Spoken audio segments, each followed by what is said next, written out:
Letter 13. There are no free rewards in life, and work is necessary to achieve success. Maintaining dignity, both in life and in death, is critical to a fulfilling existence. March 17, 1911.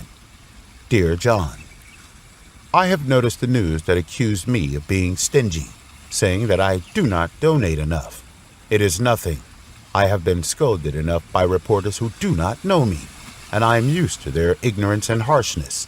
There is only one way I respond to them: to remain silent and unjustified, no matter how they verbally criticize me, because I know what I think.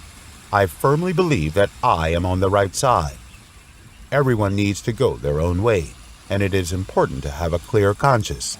There is a story that may explain why I rarely pay attention to the beggars who beg me to give them money to solve their personal problems, and it can also explain why this makes me more nervous than earning money.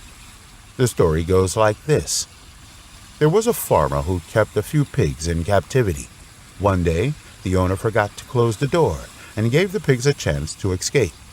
After a few generations, these pigs became more and more fierce and began to threaten pedestrians passing by. Several experienced hunters heard about this and wanted to capture them for the people. However, these pigs were very cunning and could never be fooled. John, when the pigs start to become independent, they will become tough and smart. One day, an old man was chasing a donkey that was dragging a two-wheeled cart with a lot of wood and grain when he walked into a village where the wild boars roamed. The locals were very curious, so they walked forward and asked the old man, "Where are you from?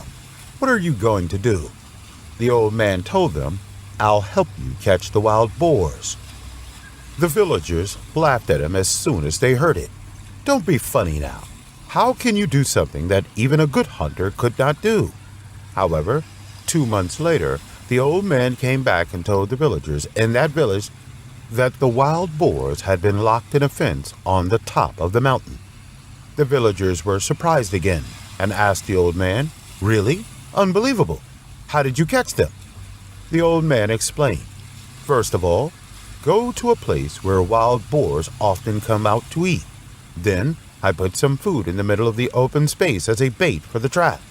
The pigs were startled at first, but eventually ran over curiously to smell the food. Soon an old wild boar ate the first bite, and other wild boars followed. I knew then I must be able to catch them. The next day, I added a little more food and planted a plank a few feet away. The boar temporarily frightened them off like a ghost, but the free lunch was tempting, so they soon ran back to continue eating. At the time, the wild boar did not know that they were going to be mine. After that, all I have to do is to plant a few more boards around the grain every day until my trap is complete. Then I dug a hole and erected the first corner pile. Every time I add something, they will stay away for some time, but in the end, they will come again for the free lunch. The fence is built, and the trap door is ready. Well, the habit of getting something for nothing made them walk into the fence without any hesitation. At this time, I unexpectedly put away the trap, and the pigs that ate free lunch were easily caught by me. The moral of this story is simple. When an animal depends on humans for food, its will be taken away, and then it will be in trouble. The same situation applies to human beings. If you want to make a person disabled, just give him a pair of crutches, and wait for a few months to achieve your goal. In other words, if you give someone a free lunch for a certain period, he or she will develop the habit of getting something for nothing. Do not forget, everyone has a need to be taken care of in the womb. Yes, I always encourage you to help others, but as I always tell you, if you give a person a fish, you can only support him for 1 day. But if you teach him the skill of fishing, it is equivalent to supporting him for life. This old saying about fishing is very meaningful. In my opinion, donating money is a wrong kind of help. It will make a person lose the motivation to be thrifty and diligent, and become lazy, unpredictable, and unaccountable. More importantly, when you give alms to a person, you deny his dignity. And if you deny his dignity, you take away his destiny, which is extremely immoral in my opinion. As a rich man, I have the responsibility to be a messenger for the benefit of mankind, but I cannot be the initiator of making lazy people. Once a person develops a habit, whether it is good or bad, the habit will always possess him. The habit of eating lunch for nothing will not help a person progress, but only make him lose the chance to win.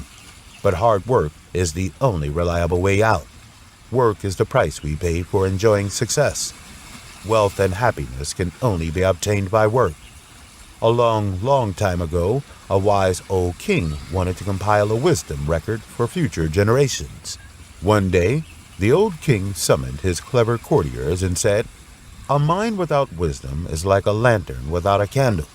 I want you to compile a book of wisdom from all ages to illuminate the future of your children and grandchildren." After the wise men took orders and left, they worked for a long time, finally completing a masterpiece of 12 volumes, and proudly declared, "Your Majesty, this is a record of wisdom from all ages."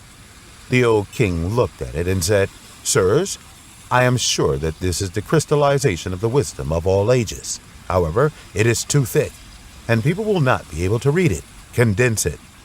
These smart people spent a lot of time, and after several deletions, a book was completed. However, the old king still thought it was too long and ordered them to condense again. These smart people condensed a book into a chapter, then reduced it to a page, then turned it into a paragraph, and finally turned it into a sentence. The wise old king was very proud when he saw these words. "Gentlemen," he said, "this is really the crystallization of the wisdom of all ages. And once people everywhere know this truth, most of our problems can be solved. This saying is what we have known as, 'There is no free lunch in the world.' The first and last chapters of the Book of Wisdom states that there is no free lunch in the world. If people know that getting ahead is at the cost of hard work, most people will achieve something and at the same time will make the world a better place.